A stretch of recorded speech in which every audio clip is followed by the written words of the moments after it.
സങ്കീർത്തനങ്ങളുടെ പുസ്തകം 106 അധ്യായം 32 വാക്യം നമ്മൾ വായിക്കുന്നു. മെരീബായിലെ ജലാശയത്തിനടുത്ത് വെച്ച് അവർ അവിടത്തെ പ്രകോപിപ്പിച്ചു. അവർ മൂലം മോശയ്ക്കും ദോഷമുണ്ടായി. അവർ അവന് മനോവേദനയുളവാക്കി. അവൻ വിവേകരഹിതമായി സംസാരിച്ചു. മെരീബായിലെ ജലാശയത്തിനടുത്ത് വെച്ച് അവർ അവിടത്തേക്ക് പ്രകോപനമുണ്ടാക്കി. അവർ മൂലം മോശയ്ക്കും ദോഷമുണ്ടായി. അവർ അവന് മനോവേദന ഉളവാക്കി. അവൻ വിവേകരഹിതമായി സംസാരിച്ചു. ദൈവജനത്തെ നയിക്കുന്നവനാണ് മോശ. എന്നാൽ ദൈവജനത്തിൻ്റെ അശുദ്ധമായ പ്രവൃത്തികൾ മോശയെ വിവേകമില്ലാത്തവനായി പെരുമാറുവാൻ ഇടയാക്കുന്നു. മെരീബായിൽ വെച്ചാണ് അത്തരത്തിലുള്ള ഒരു സംഭവം അരങ്ങേറുന്നത്.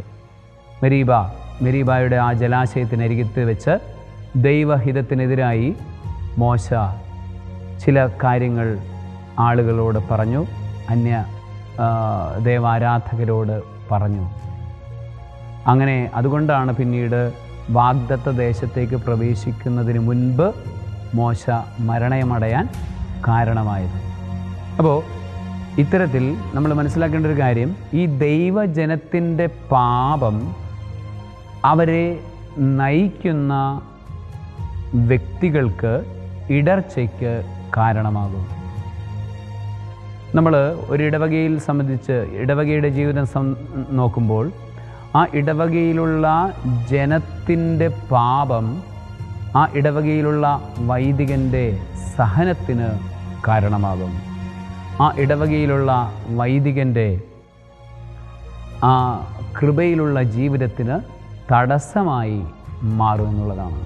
അപ്പോൾ ഈ ജനത്തെ വിശുദ്ധീകരിക്കാൻ കടമയുള്ള വൈദികന് തന്നെ ആ പ്രശ്നം നേരിടേണ്ടി വരും.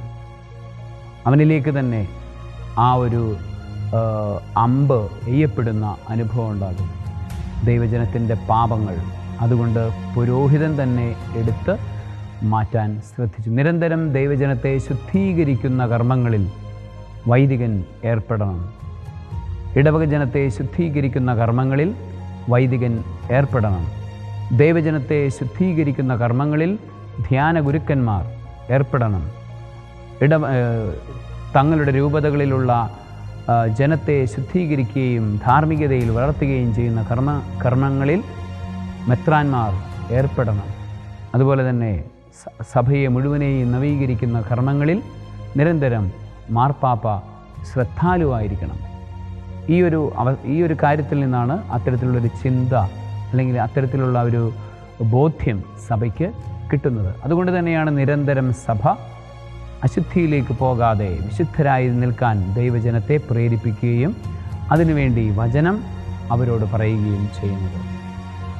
ആകയാൽ അത്തരത്തിൽ നമ്മളുടെ പുരോഹിതന്മാർ നമ്മളോട് നല്ല കാര്യങ്ങൾ പറഞ്ഞു തരുമ്പോൾ, ധാർമ്മികമായി നിലനിൽക്കാനുള്ള കാര്യങ്ങൾ പറഞ്ഞു തരുമ്പോൾ അവരെ കുറ്റപ്പെടുത്താതെ നമുക്കും അവർക്കും വേണ്ടിയിട്ടാണ് അവർ അത് പറയുന്നത് എന്ന് മനസ്സിലാക്കിക്കൊണ്ട് നമ്മളുടെ ജീവിതത്തെ ക്രമീകരിക്കാനും ക്രമപ്പെടുത്തുവാനും അങ്ങനെ തലമുറകളുടെ അനുഭവങ്ങളും അഭിഷേകവുമായി മുന്നോട്ട് പോകുവാനും നമുക്ക് ശ്രമിക്കാം. സർവശക്തനായ ദൈവം പിതാവും പുത്രനും പരിശുദ്ധാത്മാവും നിങ്ങളെ സമൃദ്ധമായി അനുഗ്രഹിക്കുകയും നിങ്ങളുടെ പുരോഹിതന്മാരുടെ അഭിമാനമായി മാറുവാൻ അനുഗ്രഹിക്കുകയും ചെയ്യുമാറാകട്ടെ.